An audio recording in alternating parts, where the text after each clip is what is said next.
Hello दोस्तों, नमस्कार। आज फिर एक नई कहानी के साथ आप सबका मैं अपने चैनल में स्वागत करती हूँ। दोस्तों, आज की कहानी भी मालगुडी डेज से ली हुई है, जो कि श्री R.K. नारायणन द्वारा लिखी गई है। तो चलिए आज की कहानी सुनते हैं। अचानक बरसात शुरू हो गई। उसे जो अकेली सुरक्षा प्राप्त हो सकती थी वह था सड़क के किनारे खड़ा विशाल तने और ऊपर फैली शाखाओं वाला बरगद का पेड़। वह निरपेक्ष भाव से नीचे गिरते पानी को देखता रहा, जिसका झोंका कभी कभी उसकी तरफ आ जाता था। वह एक पिल्ले को, जिसका शरीर एकदम भीगा गया था, और दो बैलों को जो सड़क के किनारे पड़े केले के पत्ते खा रहे थे, चुपचाप देखता रहा। अचानक उसे महसूस यह हुआ कि पेड़ के अगली टेढ़ी हुई डाल के नीचे एक आदमी और खड़ा है। फूलों की हल्की सी सुगंध उसके तरफ आई तो वह अपनी उत्सुकता नहीं दबा सका और वह धीरे धीरे उधर सरक कर जहां वह खड़ी थी एकदम उसी के सामने जा खड़ा हुआ।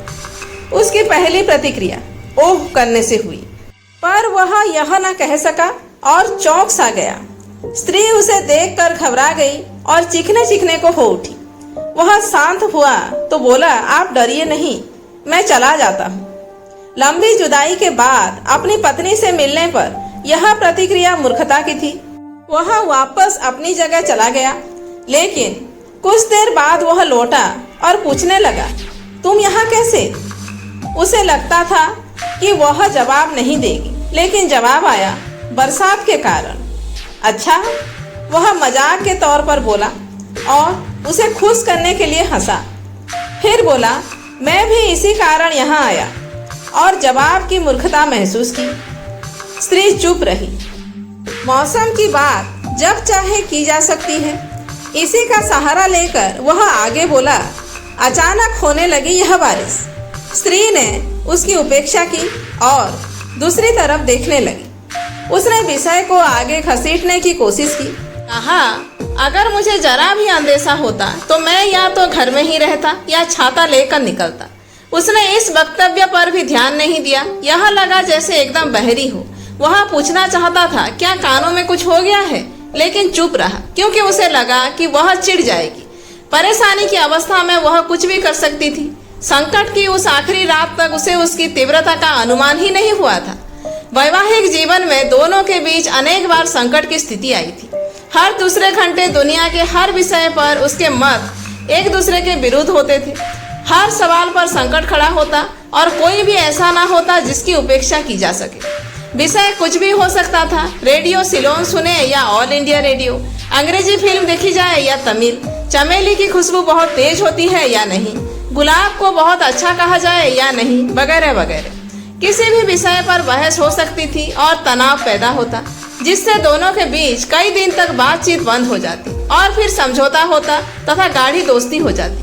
दोस्ती के ऐसे ही दिनों में एक बार दोनों ने एक लंबा चौड़ा समझौता पत्र भी तैयार किया, जिसके अनेक अनुबंध थे, और पूजा के कमरे में देवताओं के सामने जिस पर हस्ताक्षर किए गए और निश्चय किया गया कि इसका कभी उल्लंघन नहीं किया जाएगा। और अब उनकी लड़ाइयाँ हमेशा के लिए समाप्त हो गई।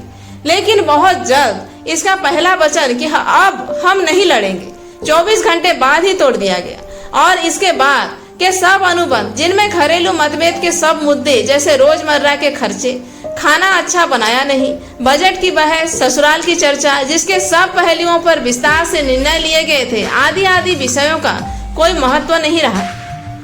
अब बरसात में भीगते हुए उसे खुशी हुई कि वह घिर गई। कुछ दिन पहले जो अब लंबा अरसा महसूस होता था, उस रात जब उसने उसके बाहर जाने के बाद घर का दरवाजा बंद कर लिया था, उसे उसकी कोई खबर नहीं मिली थी। दोनों में हमेशा की तरह खाने पर बहस हुई थी। उसने इस पर घर छोड़ने की धमकी दी थी, जिसके जवाब में उसने कहा था, तो फिर जाओ, और वह यह कहकर दरवाजा खोल दिया था और रात में ही वह चली गई थी। इसके बाद उसने कई दिन तक दरवाजे की कंडी नहीं लगाई और आशा करता रहा कि शायद वह वापस लौट आए, लेकिन वह नहीं आई। अब उसने हिम्मत करके कहा, तुमसे मिलने की उम्मीद नहीं थी, और उसने जवाब दिया, तुम सोचते हो कि मैं जाकर डूब मरूंगी? वह बोला, डर तो था, हाँ। तुमने अगल बगल के कुआं और तालाबों की तलाश की होगी, या नदी में? उसने जोड़ा, नहीं की। अगर तुम यह करते तो मुझे ताज्जुब होता। वह बोला, लेकिन तुम डूबने तो गई नहीं, फिर कैसे सोचती हो कि मैं तुम्हें ढूंढता? यह सुनकर उसने जमीन पर पैर पटका और बोली, साफ है कि तुम्हारा दिल नहीं है, तुम एकदम तर्कहीन हो। वह बोला, हे भगवान, तुमने तो मेरा चरित्र पढ़ना शुरू कर दिया।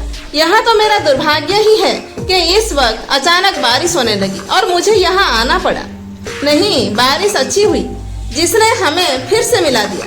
क्या अब मैं पूछ सकता हूँ कि इतने दिन तुम कहाँ और क्या करती रही? जवाब देना जरूरी है क्या? उसे उसकी आवाज में चिंता की एक लहर महसूस हुई, जिससे वह खुश हुआ। क्या उसे वापस आने को तैयार किया जा सकता है? यह वाक्य पूरा बनकर उसका जुबान पर उतर आया, लेकिन उसने उसे रोक लिया और वापस कर दिया।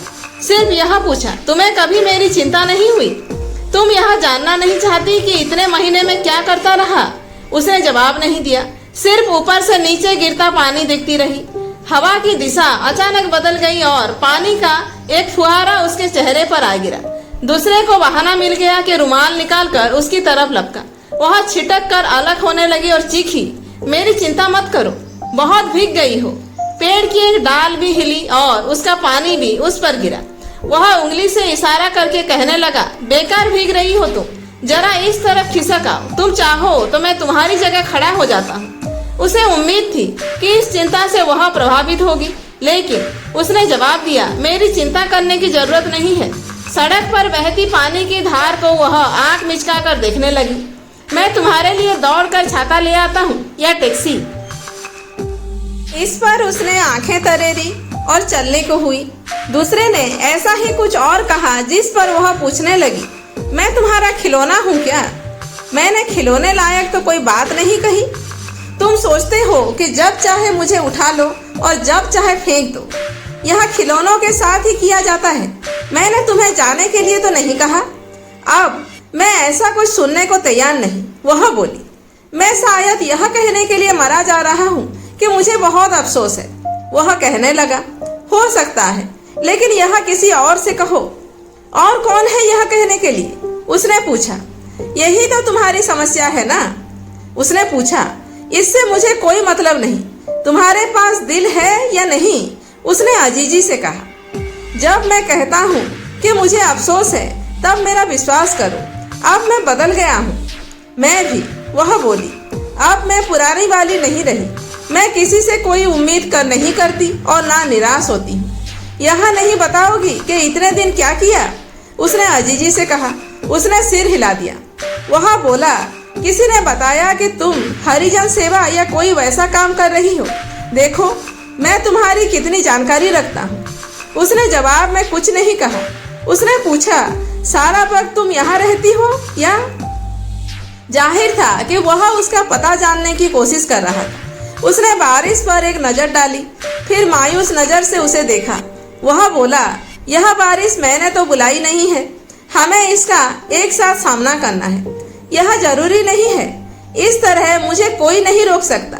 यह कहकर वह एकदम उठी और बारिश में ही भागने लगी। वह पीछे से चिल्लाया, रुको, रुक जाओ। मैं वादा करता हूँ कि कुछ नहीं कहूँगा। वापस आ जाओ और मत भीगो। लेकिन वह रुकी नहीं और पानी के पर्दे के पीछे गायब हो गई।